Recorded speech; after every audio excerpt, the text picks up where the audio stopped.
93.5 red FM पे एक कहानी ऐसी भी, प्रवीण के साथ।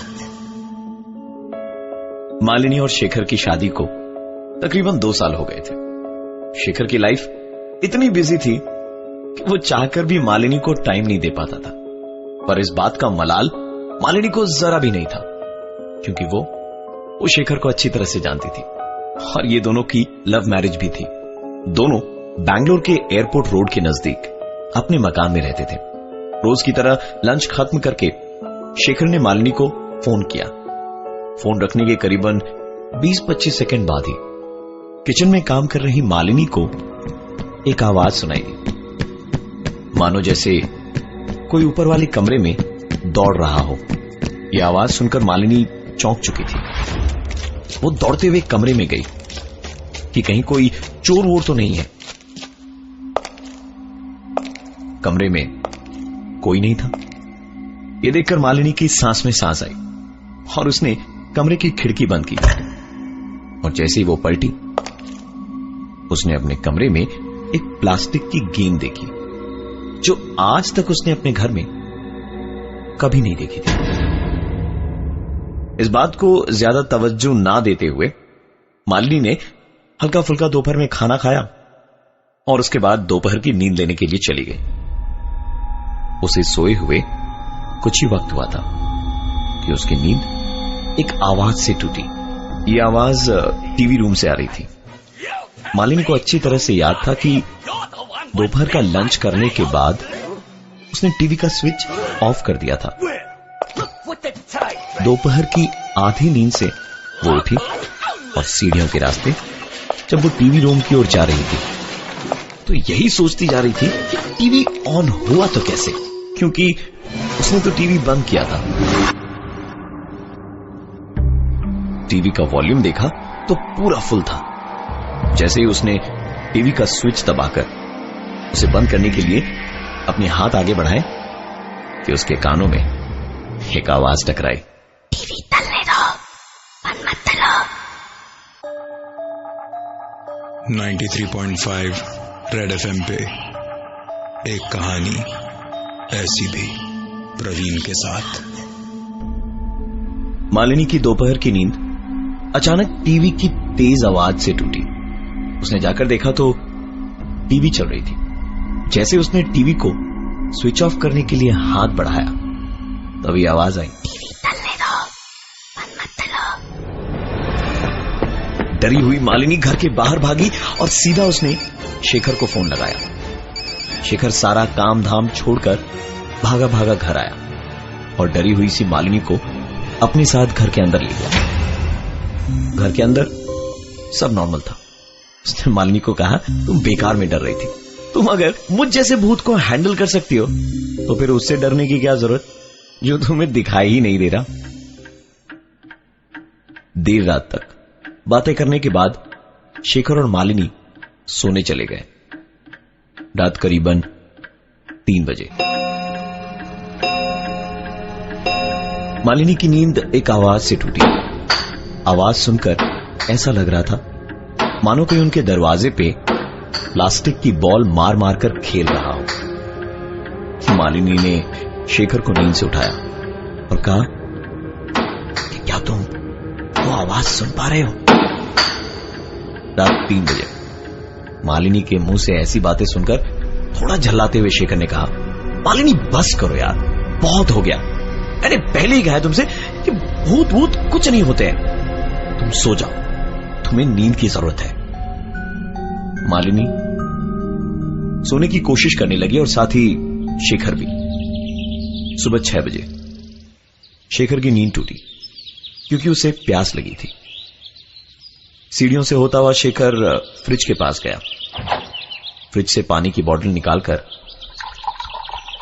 वो पानी पी ही रहा था कि इस बार शेखर ने एक आवाज सुनी।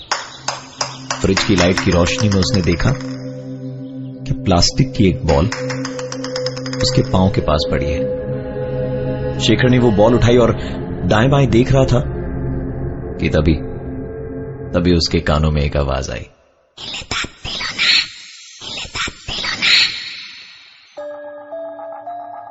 93.5 रेड एफएम पे एक कहानी ऐसी भी प्रवीण के साथ। सुबह करीबन 6 बजे फ्रिज खोलकर शेखर पानी पी ही रहा था कि एक आवाज आई। शेखर के पांव के पास पड़ी थी एक प्लास्टिक की गेंद। शेखर ने जैसे ही वो बॉल उठाई, उसके कानों में एक आवाज। शेखर ने बॉल उठाई और हवा में दूसरी तरफ फेंकी और बॉल वापस उसके पास चली आई।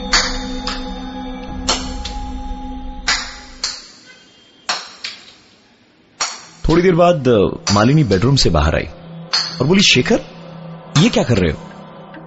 हड़बड़ाता हुआ शेखर बोला, कुछ नहीं, तुम तैयार हो जाओ, डॉक्टर के पास चलना है ना चेकअप कराने के लिए। मालिनी तैयार होने चली गई और शेखर ने घड़ी की तरफ देखा तो घड़ी में इस वक्त 7 बजे थे। मतलब पिछले 1 घंटे से यही चल रहा था।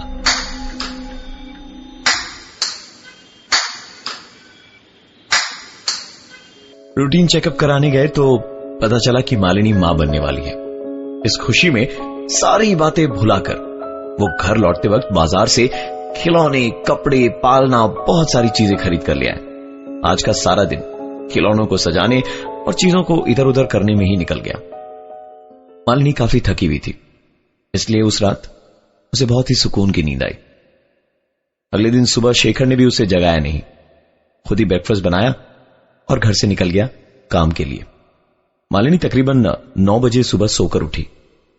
ब्रेकफास्ट करने के लिए मालिनी नीचे गई और ब्रेकफास्ट करके सिंक में जैसे ही वो प्लेट रख रही थी कि एक आवाज।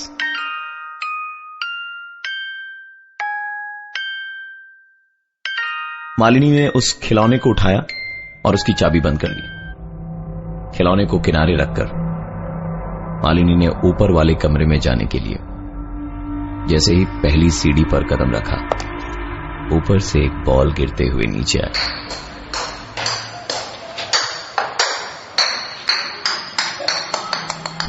ये बॉल उसके पैरों के पास पहुंची और साथ ही उसके कानों में आवाज। 93.5 रेड एफएम पे एक कहानी ऐसी भी प्रवीण के साथ। शेखर घर पहुंचा तो मालिनी सीढ़ियों के पास बेहोश पड़ी थी। उसकी लाख कोशिशों के बाद भी जब मालिनी को होश नहीं आया तो शेखर ने उसे उठाया और कमरे के अंदर चला गया। शेखर उसे जगाने की कोशिश कर ही रहा था कि अचानक शेखर की हालत खिसियानी बिल्ली खम्मा नोचे जैसी थी। ना ही गुस्सा कर पा रहा था और ना ही अपने गुस्से को रोक पा रहा था। उसने गेंद उठाई और सीधा खिड़की से बाहर फेंक दिया। गेंद बाहर फेंकते ही मालिनी को धीरे धीरे होश आने लगा था। होश में आ चुकी मालिनी के लिए पानी लेने शेखर नीचे गया। पानी लेकर शेखर ऊपर जा ही रहा था कि पलटकर जोर से चीखा, नहीं खेल सकता, नहीं खेल सकता, नहीं खेल सकता, नहीं खेल सकता। मैं तुम्हारे साथ बचपन से कहते कहते परेशान हो गया। क्यों मेरा पीछा नहीं छोड़ते? मुझे छोड़ दो। सुबह शाम रात कभी तो मुझे अकेला छोड़ो, कभी तो मुझे अकेला छोड़ो। चीख पुकार सुनकर मालिनी दौड़ी दौड़ी बाहर आई और शेखर से उसके चिल्लाने का कारण पूछते हुए सीढ़ियों से उतर ही रही थी कि न जाने कैसे कैसे उसके कदम फिसले और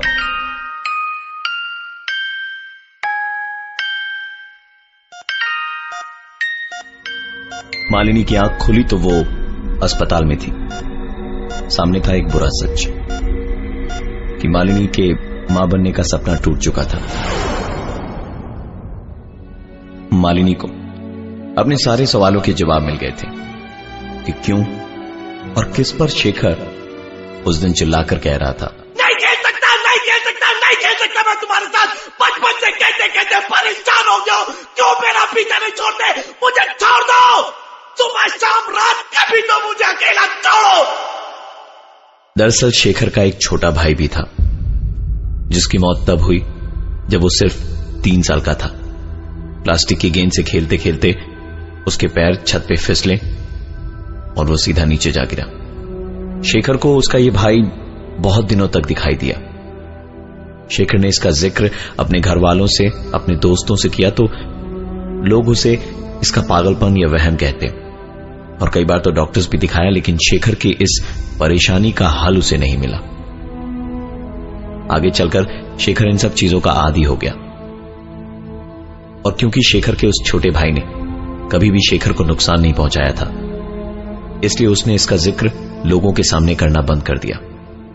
ये बात शेखर ने मालिनी को भी बता रखी थी, और शेखर का वो छोटा भाई इस तरह से वापस आएगा उनकी जिंदगी में, ये उन्हें नहीं मालूम था तब जब मालिनी की कोख में एक नई जिंदगी थी।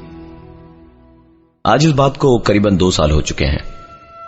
मालिनी और शेखर की एक बेटी भी है, लेकिन आज भी मालिनी अस्पताल से डिस्चार्ज होने के बाद उस पुराने घर में बिताए गए आखिरी 1 हफ्ते को भुला नहीं पाई है।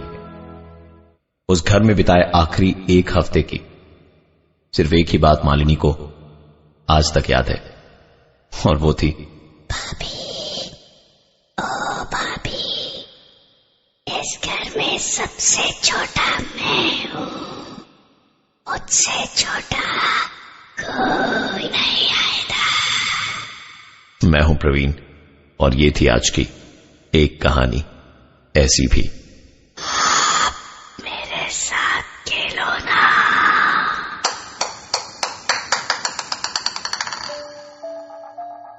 93.5 रेड एफएम पे एक कहानी ऐसी भी, प्रवीण के साथ बजाते रहो।